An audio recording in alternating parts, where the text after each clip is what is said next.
O Jogo do Poder reúne os melhores, a tropa de elite do jornalismo no meio norte do Brasil. Vamos aos jogadores, hoje tem entrevista especial.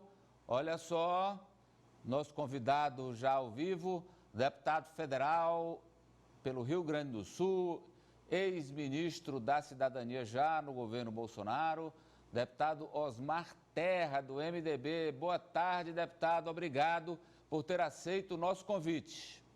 Boa tarde, Amadeu. Boa tarde a todos. É um prazer aí participar do teu programa. Para entrevistar o deputado Osmar Terra, temos aqui o Ari Carvalho. Olá, Farol de Alexandria. Boa tarde. Muito boa tarde, Amadeu. Boa tarde aos colegas Sávia Barreto, Ananias Ribeiro do Nascimento Neto e também agradecer ao deputado pela disponibilidade de conversar conosco e com nossa audiência. Aí está Sávia Barreto. Olá. Boa tarde, Amadeu. Importante ter a oportunidade de ouvir o deputado, né? Muitas polêmicas, muitas perguntas, inclusive nas redes sociais. Então, acho que a gente dá a oportunidade para o nosso público ter esse esclarecimento. Isso aí, Ananias Lorde Ribeiro. Boa tarde. Boa tarde, Amadeu Campos. Boa tarde, Ari. Boa tarde, Sávia. De modo muito especial ao nosso convidado, o deputado Osmar Terra, e a você, ligado no Jogo do Poder.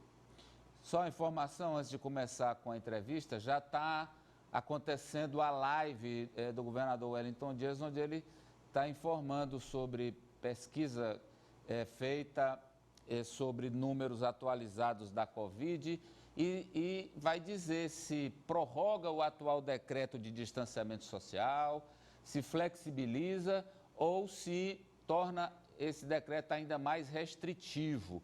Ari, você que estava acompanhando, já tem alguma luz aí sobre isso? Olha, ele começou explanando os dados da doença aqui no Piauí e trouxe boas notícias. Embora o número de pessoas infectadas tenha crescido, oficialmente 334 mil, mas ele disse que há projeção de que esse número já seja superior a 1 milhão de pessoas, entre os que já se curaram e os que estão infectados, o índice de mortes semanal que chegou a ser de 68,6%, o índice de crescimento de mortes, caiu a apenas 3,2%.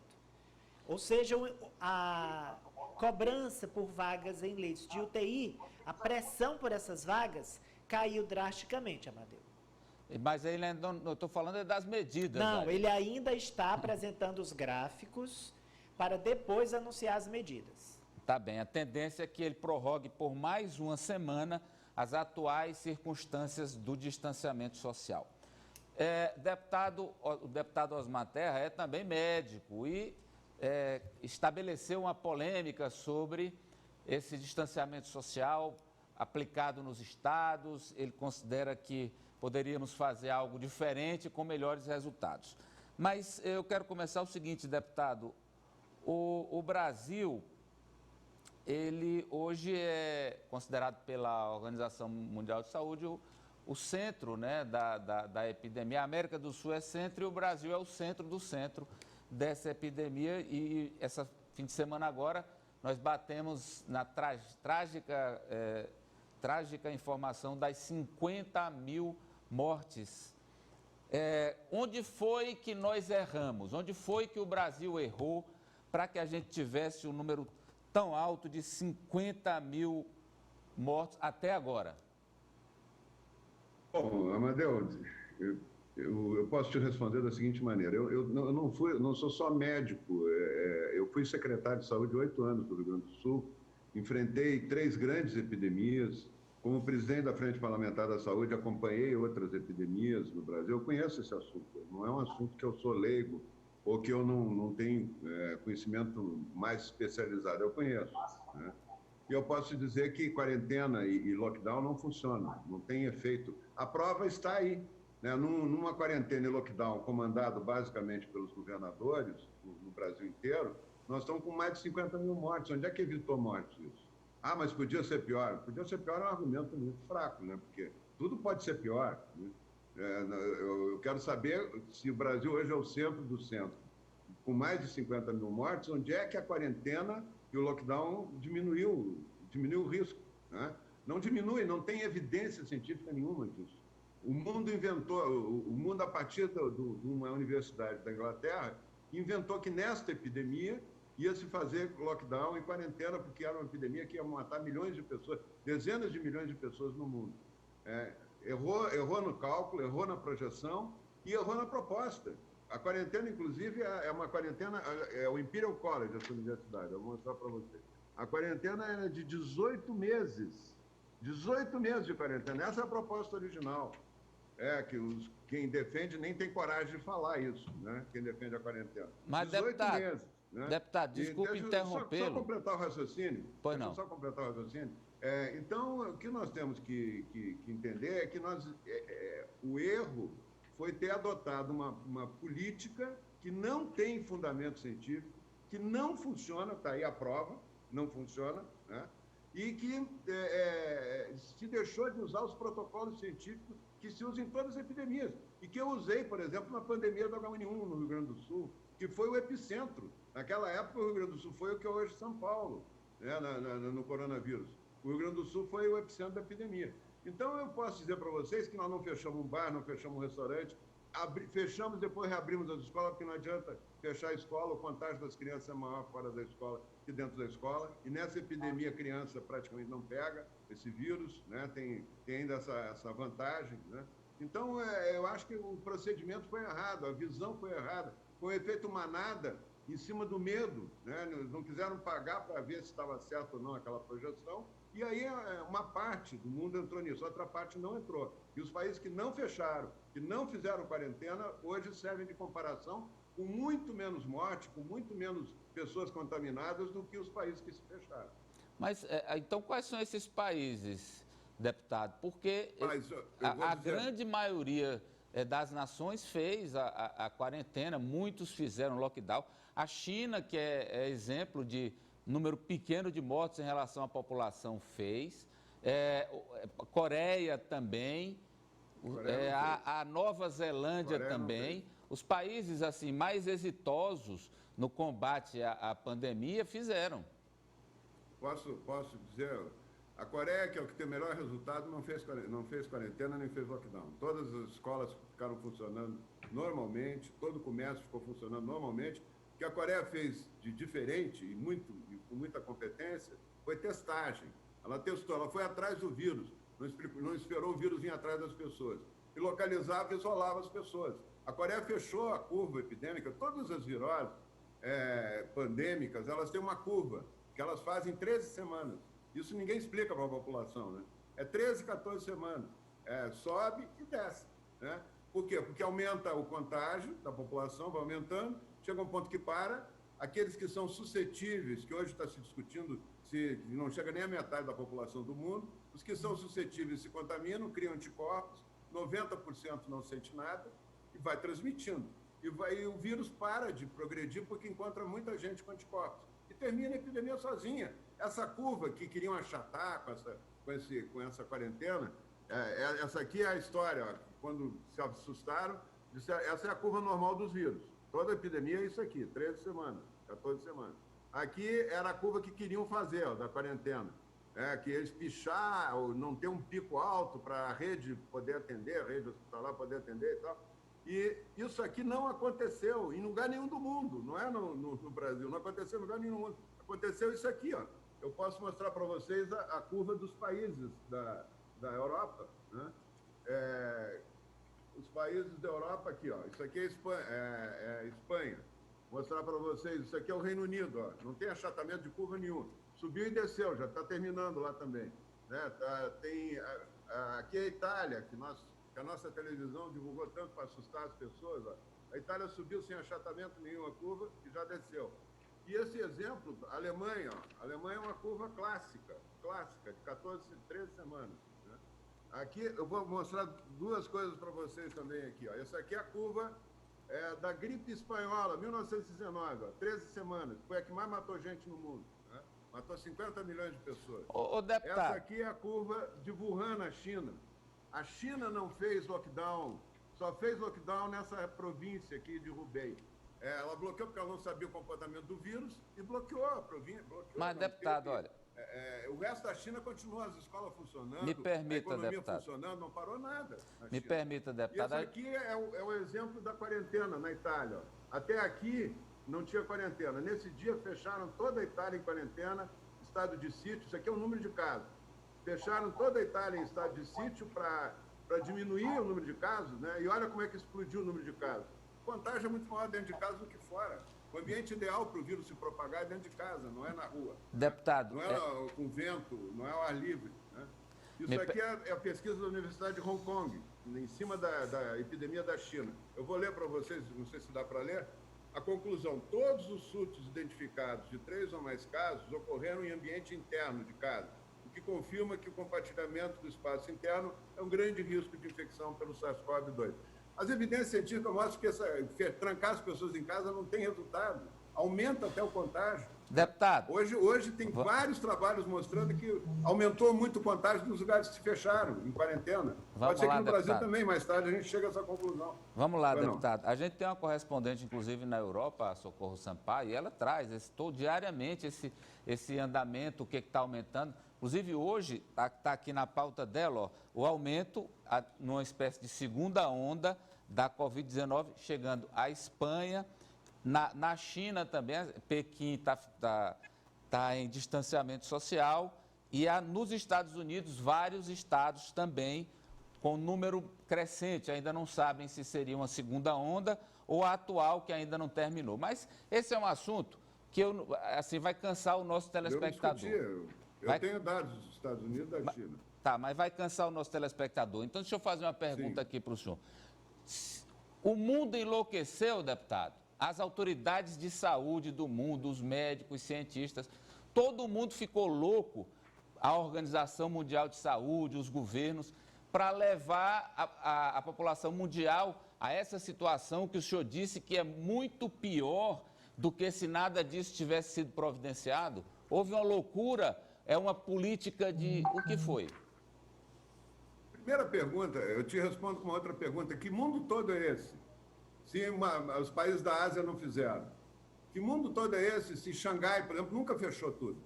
Pequim agora está tendo um pequeno surto lá, eles não estão fazendo lockdown em Pequim, mas estão procurando testar, fazendo o que fizeram na Coreia.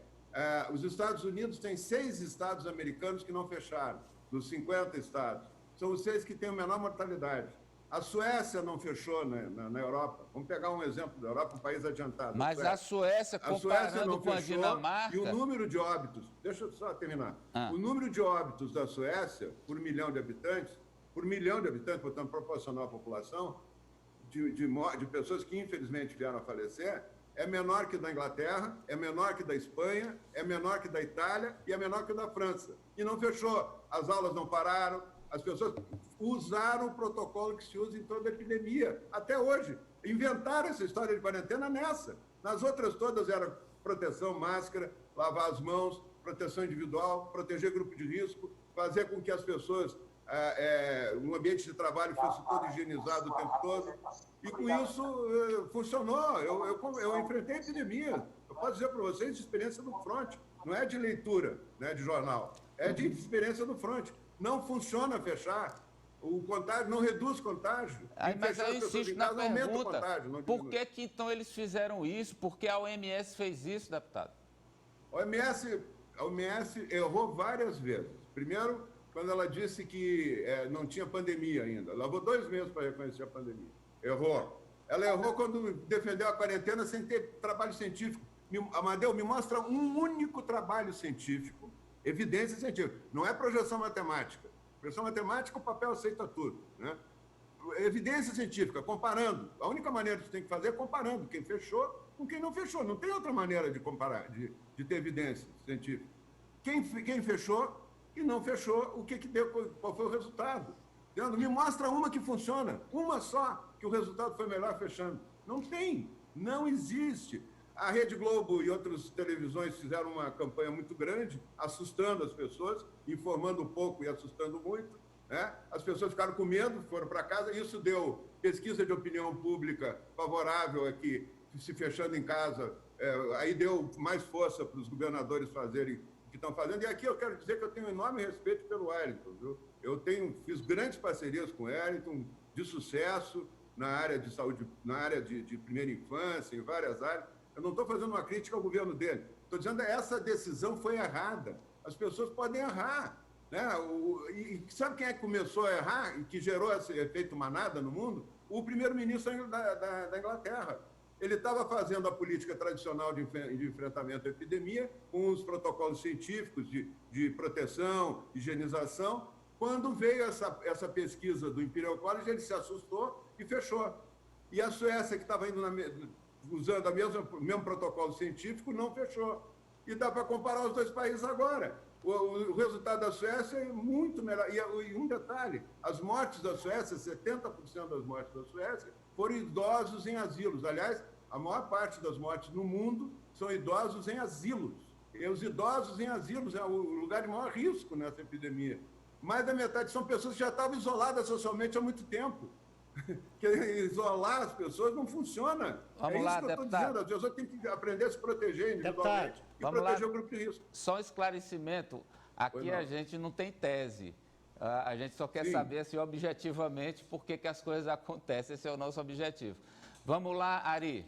Deputado, se não houvesse o isolamento social... Eu estou ouvindo muito baixinho, Ari, não sei se está para aumentar o retorno. Muito bem. O senhor me escuta melhor agora? Agora sim. Muito bem. Deputado, se não houvesse o isolamento social, se as atividades econômicas não estivessem sido suspensas, haveria mais casos, é óbvio, né? Mesmo que não houvesse o descontrole, haveria mais casos. Porque as pessoas circulariam mais.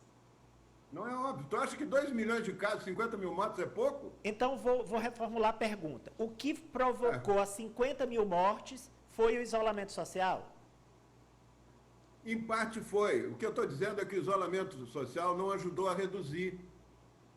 Se tivesse sido feitos os protocolos científicos, que sempre se faz, nós poderíamos ter até o mesmo número, mas não mais. Mais do que isso, só se tivesse um terremoto. E menos, talvez, a gente poderia ter menos. Então, tudo foi feito para reduzir o número de mortes e não reduziu. O Brasil hoje é o segundo país do mundo em número absoluto de mortes. Isso em isolamento. E o primeiro é isolamento total dos Estados Unidos. Então, são os dois países campeões de morte no mundo e o isolamento funciona. Por que funciona o isolamento? Aonde que tem a prova que funciona? Por que não se faz nos métodos científicos que sempre se fez? O mundo todo trabalhou com epidemia. Cada 10 anos tem uma pandemia. Sempre se trabalhou com cuidados individuais, proteção do grupo de risco, higienização do ambiente, lavar as mãos, usar máscara. Por que não se fez nessa? Fica em casa, como se estivesse tendo uma solução mágica, que nunca foi feita e não funcionou. No mundo não funcionou. Olha a tragédia que é a Itália, a tragédia que foi a França, a tragédia que foi a Inglaterra. Compara com o Japão, compara com Singapura, compara com a Coreia. A China não fechou. A China bloqueou a província de Hubei porque ela não sabia como é que o vírus ia se comportar no início. Depois ela continua a vida normal. Agora está tendo um surto lá em Pequim. Vão trabalhar. No Brasil está tendo surto no sul. Mas a epidemia no Brasil está caindo.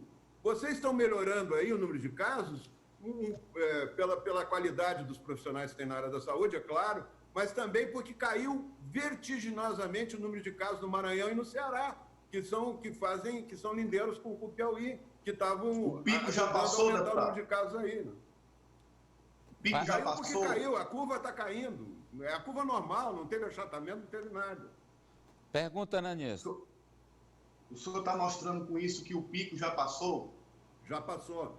O pico é entre a 18ª semana e a 19ª semana da epidemia. Mesmo com os casos epidemiológica, altas, das curva epidemiológica. Deixa eu te mostrar aqui. Eu tenho o pico aqui. Isso foi quando?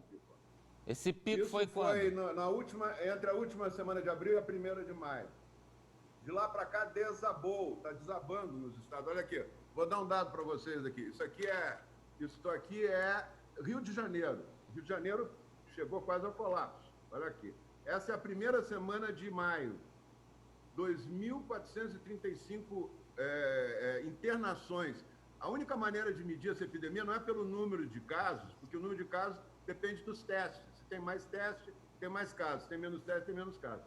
A internação por semana. Isso aqui foi 2.435 casos no Rio de Janeiro que se internaram na primeira semana de maio. Na primeira semana de junho, só 44 casos. Desabou no Rio.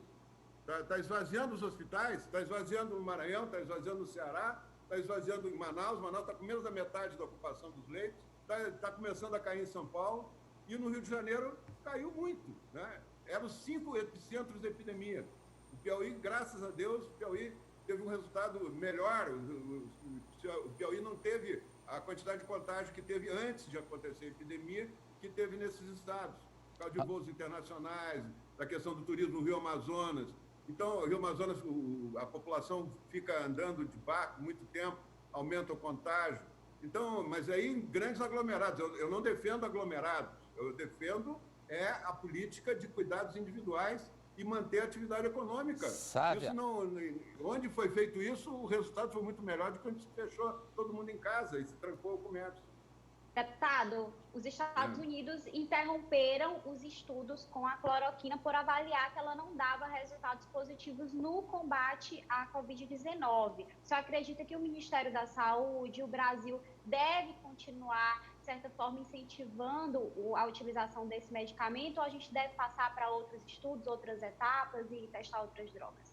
Olha, os Estados Unidos, ele interrompeu em doente grave, né? Que era o estudo que estava sendo feito, era em doente grave.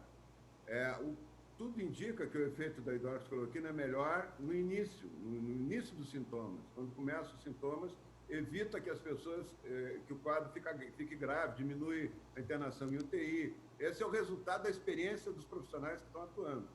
Eu te pergunto, Flávia, se tu tiver sintomas, não tem remédio para o vírus. O único remédio é o que todas as epidemias virais fazem, é esperar a curva se completar e o vírus desaparece, né? Quando aumenta muito o número de pessoas com anticorpos, o vírus desaparece. Esse tem que cuidar para não pegar os idosos, né? Esse é que é o cuidado maior. Infelizmente, a maior parte dos óbitos no mundo foi de idosos, né? Deputado, o senhor foi... Agora, eu te pergunto, a Flávia está com febre, tosse e faz o diagnóstico de coronavírus. Tu vai dizer, não, eu não quero tomar hidroxicloroquina 5 dias. Deputado, quem mora na floresta amazônica usa a vida inteira a hidroxicloroquina. Os militares usam todo o tempo que estão servindo lá. O mundo usa a hidroxicloroquina há 90 anos. Qual é o problema de usar 5 dias? Para prevenir um agravamento? Eu vou seguir o que o médico me recomendar, porque minha formação é jornalista, eu não teria como avaliar. Se ele disser que é para tomar, eu vou tomar. Vamos lá, Sávia Barreto, deixa eu fazer uma... Deputado, o senhor chegou a ser convidado para o Ministério da Saúde. Como é que o senhor vê a situação de momento com o general Eduardo Pazuello no comando? Eu acho o Pazuello ótimo. Eu trabalhei com o Pazuello como ministro, eu trabalhei com ele na acolhida dos refugiados venezuelanos. Ele deu um show de competência. Ele organizou todo... O Brasil hoje é um modelo para o mundo de acolhimento de refugiados, né? E graças ao Pazuello. Né? Eu cheguei aí em Boa Vista, quando tinha mais de 5.000 pessoas, refugiados venezuelanos, dormindo na rua, fazendo as necessidades na rua. Era uma tragédia, uma cidade pequena, relativamente pequena, Boa Vista, né? Um estado pequeno. E ele, em menos de um ano, tem cidades de lona bem organizadas, bem estruturadas, inclusive a internação nos municípios do Brasil, feitas com muita competência por ele. Ele chegou a ser, inclusive, secretário de planejamento de fazenda lá de Roraima, porque o estado estava quebrado e ele ajudou a botar em ordem. Então, ele é um gestor de mão cheia, além de conhecer muito logística. Como o presidente Bolsonaro ficou com as mãos amarradas, porque o Supremo disse que não era responsabilidade do governo federal e sim dos governadores, o enfrentamento à epidemia, né? O governo federal ficou só repassando recursos, e muito recurso, né? Inclusive salvando da miséria absoluta milhões de pessoas que com essa quarentena perderam tudo, a diarista perdeu o contrato, essa quarentena é muito boa para a classe média, né? E para rico, né? Para pobre é uma tragédia, né? Perderam os contratos de trabalho, perderam as pequenas empreitadas, ficaram na miséria absoluta. Se não fosse a mesada que o presidente Bolsonaro está repassando, e não sei por quanto tempo, porque também a arrecadação caiu muito, né? Não sei se vai aguentar. Se não fosse isso, todo mundo dobrou. O senhor foi convidado ou não foi, deputado? E da fome, né? Então, eu acho que O senhor foi convidado ou não? O general Pazuello tem agora a tarefa, como ele não comanda a estratégia de enfrentamento, o Ministério não comanda, pelo menos de manter a operacionalidade, a logística, levar respirador, levar equipamento, fazer hospital de campanha, isso ele está fazendo muito bem. Mas o senhor foi convidado ou não foi? Olha só, eu fui ministro do presidente Bolsonaro com Sim. muito orgulho, né? E eu nunca pleiteei ser ministro da Saúde. Eu apenas sou da área da saúde, conheço a área, e quando eu vi que o ministro Mandetta estava saindo do script e falando coisas que eu não acreditava do ponto de vista científico, e eu ajudei o ministro Mandetta a ser ministro, eu era presidente da Frente Parlamentar de Saúde que bancou o nome dele para ser ministro, então eu tenho autoridade para criticar, né? Eu comecei a dizer que estava errado o que ele estava fazendo, o que ele estava falando. Ele estava assustando a população, ele não estava dando uma perspectiva para a população. Falou que o pico da curva ia ser no final de julho, que ia terminar em setembro, outubro. Isso não está acontecendo o contrário. Nos principais estados de epidemia está caindo, a epidemia termina agora, final de junho e início de julho. Deputado, a OAB disse hoje que vai acelerar a tramitação de um pedido de impeachment do presidente Jair Bolsonaro. Já havia na Comissão de Estudos Constitucionais da Ordem uma discussão sobre isso, mas hoje a entidade disse que vai acelerar essa formulação. Isso tem algum eco na Câmara, no Congresso? Não sei, porque isso aí está muito politizado, ideologizado, né? A OAB hoje tem no comando a esquerda, né? Então, a esquerda é a oposição, o presidente Bolsonaro. Pode ser eu não vi o processo, eu não posso também dizer que é só por isso, né? Mas eu não vi. A tentativa de fazer impeachment do presidente é constante em todos os casos, né? O último foi a Dilma, que saiu pelo impeachment, né? Mas o Temer também teve isso, eu fui ministro do Temer também, do presidente Temer, e acompanhei essa coisa. O Brasil, as pessoas têm dificuldade de entender a institucionalidade, né?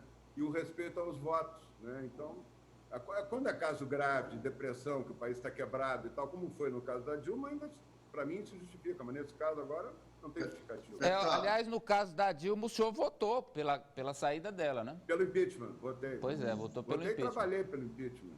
Isso. Não dava mais para aguentar.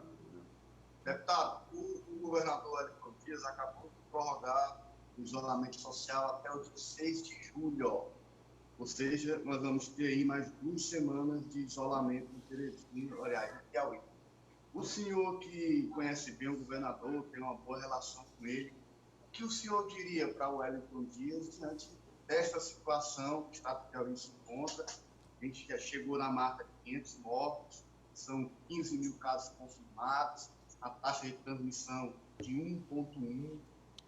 Diante desses dados preliminares que o senhor está vendo e essa decisão de agora, qual conselho o senhor daria ao governador para enfrentar esta pandemia? Eu vou falar aqui, não tem nada a ver com... Eu tenho um grande apreço pelo Wellington Dias, então eu quero fazer essa referência aqui antes. Ele sempre foi um grande parceiro de todas as políticas sociais que nós implementamos quando eu estava no Ministério, tanto antes no Ministério do Temer quanto no Ministério da Cidadania com o presidente Bolsonaro. Mas não adianta nada, na minha opinião, não adianta nada prorrogar. Sabe qual é a armadilha que os governadores entraram? É que não sabem como sair da quarentena, né? Ele não tem como sair da quarentena. O Rio Grande do Sul criou umas bandeirinhas amarela, verde, conforme a região e tal, não está funcionando nada. Está abrindo e fechando comércio. Porque é o seguinte, se ele parte do princípio que a quarentena está evitando o número de casos, a qualquer momento que ele sair da quarentena vai aumentar, ele vai dizer, se aumentar, ele vai dizer que foi porque parou a quarentena. Então ele não pode parar a quarentena. Por isso que essa proposta, que é a original do Imperial College de 18 meses, é uma proposta que tem lógica para quem defende a quarentena. 18 meses de quarentena. Aí fica adiando. Sempre faz uma reunião, não, estou avaliando os dados, adia. Avaliando os dados, adia. Cria bandeirinha. Isso não adianta nada. Tem que fazer os protocolos científicos que sempre se fez em epidemias, de proteção individual, manter a atividade econômica funcionando, máscara, proteger os idosos, nesse caso tem que proteger muito os idosos, testar muito. A Coreia tem uma população, qual é a população do Piauí hoje? 3.200.000. A Coreia tem 51 milhões e tem menos mortes que o Piauí. E não fechou nada. E testou todo mundo. O segredo é testar. é achar o vírus, ir atrás do vírus, não esperar o vírus ir atrás da gente. Entendeu?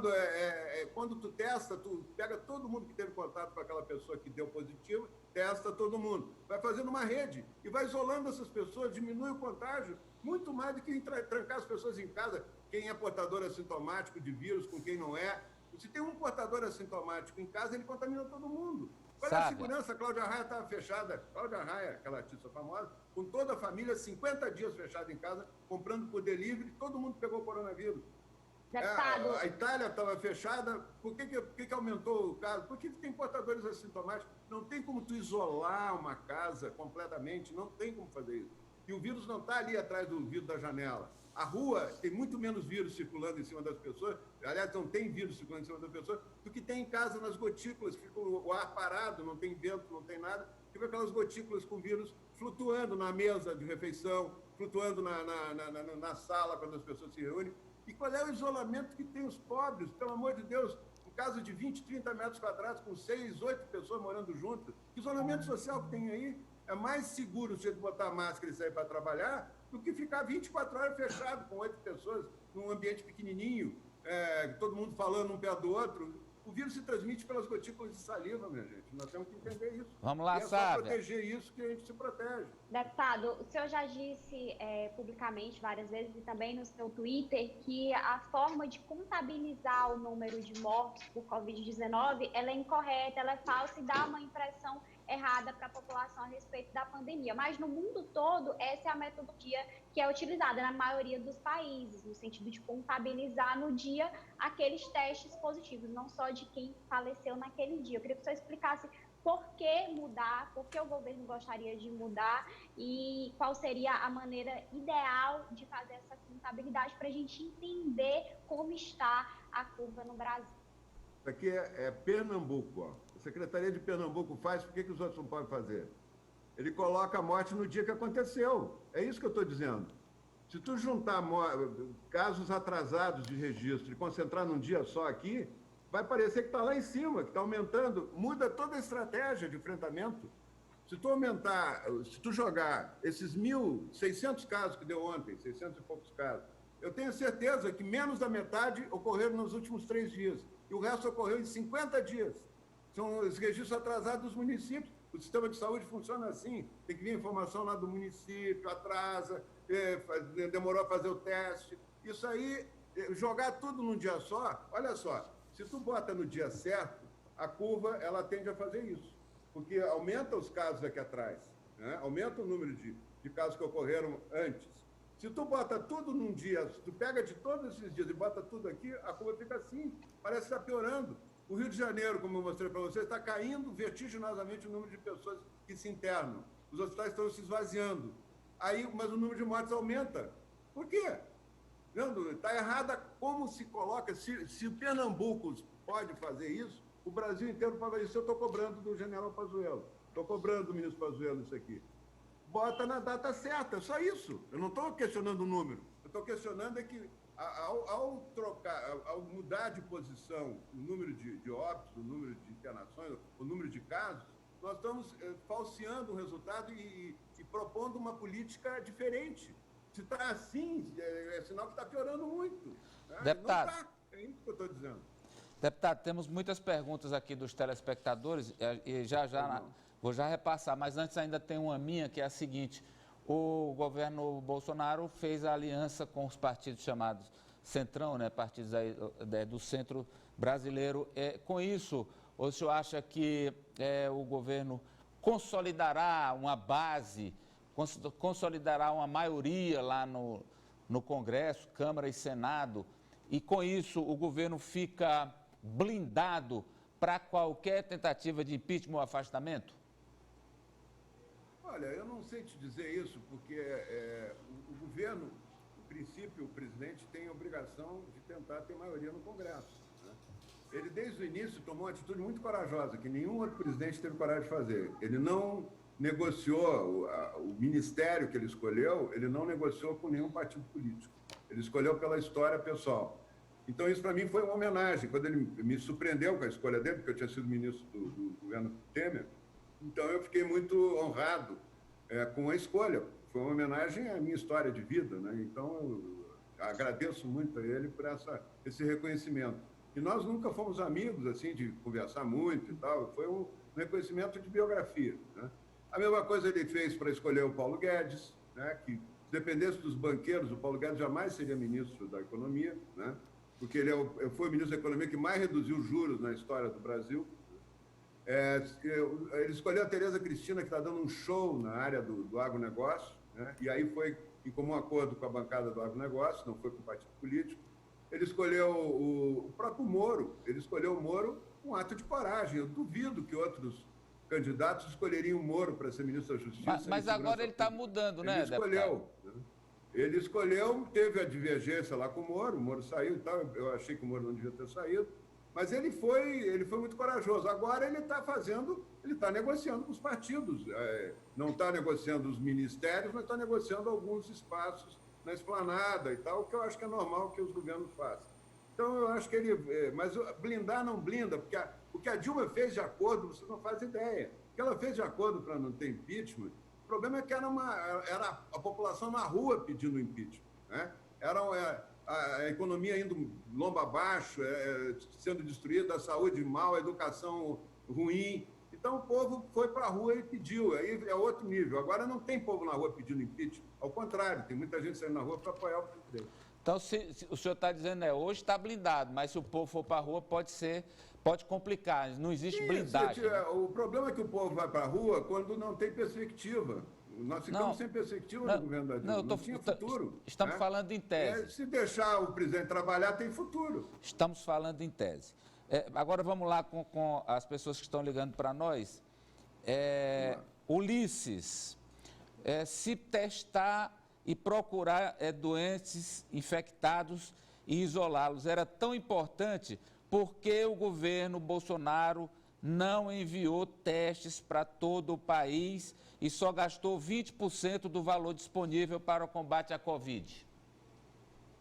Olha, o governo Bolsonaro repassou 300 bilhões de reais nessa crise da Covid, para os estados e municípios e para os bancos não deixar quebrar as empresas. 300 bilhões de reais.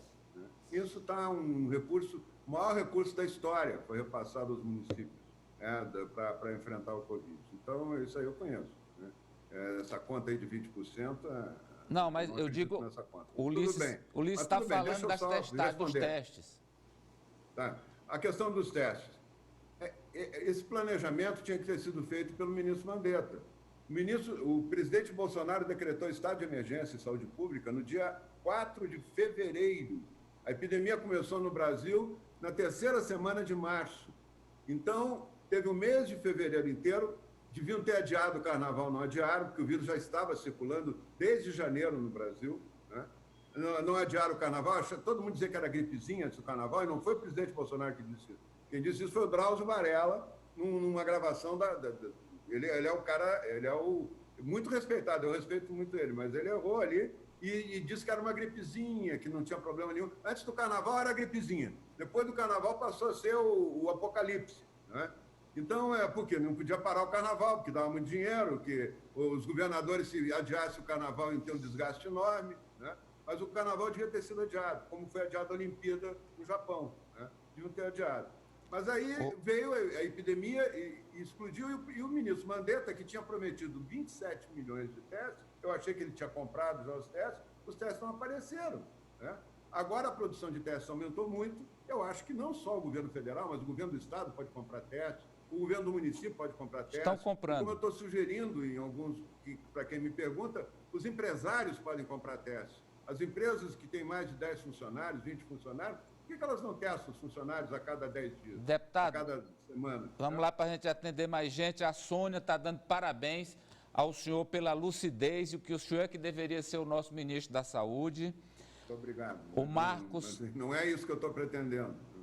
O Marcos está dizendo o seguinte, o senhor disse no final de março que o coronavírus ia matar 8 mil pessoas no Brasil e o pico seria na primeira semana de abril. O senhor errou, deputado? Eu nunca disse isso. Não, eu nunca disse isso. Eu sempre eu te mostro todos os meus twitters e todas as minhas gravações, meus vídeos, todos. Eu sempre disse que o pico da curva ia ser na última semana de abril. E não errei, né? O pico foi entre a última semana e a primeira semana de maio. Ali pode ser no dia 29, 30, 31. Porque a gente trabalha com semanas epidemiológicas, né? Então, eu mostro de novo para vocês aqui, se vocês quiserem ver, esse é o número de internação. É a única maneira científica de entender onde é que está o pico da curva, é essa aqui, ó. É a curva azul. A curva azul, isso aqui são as síndromes respiratórias agudas graves, somando todas que tem, amarelo e azul, e em azul está do coronavírus. Se vocês forem olhar ali, é a 18ª semana do ano epidemiológico, que o ano epidemiológico é um pouquinho diferente do ano, ele começa no último domingo do ano anterior, né? Então, se vocês fizerem a conta, 18ª semana é a semana que que termina no dia 2 de maio e pega 7 dias para trás, que é a última semana de abril, né? Então, não teve erro nisso aí. A questão que eu falei do número de mortes é uma questão secundária. Eu estava discutindo se funciona ou não funciona a quarentena. Aí ficam me perguntando qual é o número, porque o Átila Lamarino, que é um youtuber, diz que é virologista e tal, assustou o Brasil inteiro, inclusive deu uma entrevista, foi no programa Roda Viva, tem espaço toda hora nos grandes canais de televisão. Os grandes canais de televisão não me entrevistam, né? Só entrevistam quem é a favor do medo, né? Então, ele disse que ia morrer 1.150.000 pessoas. A revista Intercept diz que ia morrer 432 mil. Foi no requinte dizer que 432 mil pessoas iam morrer no Brasil por causa do coronavírus, né? Aí me perguntaram, isso bem no início, lá quando estava fechando a curva da China, né? Eu disse, olha, a curva da China fechou com 3 mil mortes, e não teve mais, está terminando a epidemia na China. O H1N1 que eu enfrentei, teve no surto maior, no surto de 2009, o H1N1 teve 2 mil e poucas mortes. Eu acredito que vai ficar, e até hoje o H1N1 continua causando mortes no Brasil, infelizmente. O ano passado foram 800 mortes que o H1N1 causou. Mas deve fechar por aí 4 mil, 5 mil. Foi o que eu disse, não vai ser 432 mil, nem vai ser 1.150.000, né? Agora, não, isso é roubo. É muito difícil fazer uma previsão dessa, com dados certinhos, dar um número certo. É muito difícil. Agora, a minha margem de erro é menor que a do Átila Lamarino e do Intercept. E ninguém critica o Intercept por ter feito uma previsão catastrófica, nem o Átila Lamarino por ter previsto 1.150.000 mortes. Ninguém criticou ele. Só que, cara, a mim que previ menos. E a minha margem de erro vai ser menor que a dele. Deputado, eu quero agradecê-lo a gentileza de ter nos atendido e quero dizer que o senhor acaba de dar entrevista para uma emissora, uma rede de televisão que está entre as 3 maiores redes regionais de TV do Brasil, hoje vista em 14 estados brasileiros, em muitas em canal aberto, em muitos em canal a cabo, mas o senhor acabou de dar entrevista para uma grande rede regional de TV, viu, deputado? Eu sei disso, e cumprimento vocês, é mérito de vocês, do trabalho de vocês. Agradeço a isenção de vocês nas perguntas, porque tem lugar que não me deixa nem falar, né? O pessoal está tão imbuído que tem que defender a quarentena, que quando eu começo a falar, o repórter me aparteia e não me deixa mais falar. Mas tudo bem, vocês foram muito gentis, e agradeço muito e estou à disposição aí para quando for necessário. Eu acho que nós temos que travar essa discussão. Não adianta ficar mantendo uma quarentena que não tem fim e que nem o governador sabe quando é que vai terminar, entendeu? Porque ela não está tendo resultado. São 50 mil mortos em quarentena. Pensem bem, ainda vai... infelizmente, deve ter mais, né? Então, muito obrigado, estou à disposição de vocês. Tá bem, deputado. Muito obrigado a gentileza de ter nos atendido. Olha...